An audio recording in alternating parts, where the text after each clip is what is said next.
তোমরা ঐক্যবদ্ধ থাকবে। কারণ বিচ্ছিন্ন একা একা যে থাকে, ফাইন্না শাইতানা মানাল ওয়াহিদ, ওর সাথে শয়তান থাকে, শয়তান তাকে পরিচালিত করে। নাউজুবিল্লাহ। 2100 কত বললাম, 65 নম্বর হাদিস তিরমিজি।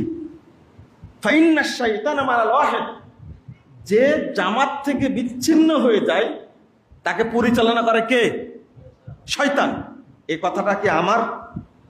কার? রাসূল সাল্লাল্লাহু আলাইহি ওয়াসাল্লাম। আর এটা বলাইছেন কে? আল্লাহ। আল্লাহ বলছেন তুমি বলো, ফাইন্না শাইতানা মানাল ওয়াহিদ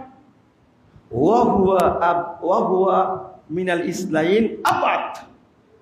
শয়তান ঐক্যবদ্ধ যদি দুইজন থাকে, শয়তান ওর থেকে কোটি কোটি মাইল দূরে থাকে। বুঝেন না মনে হয় কথা?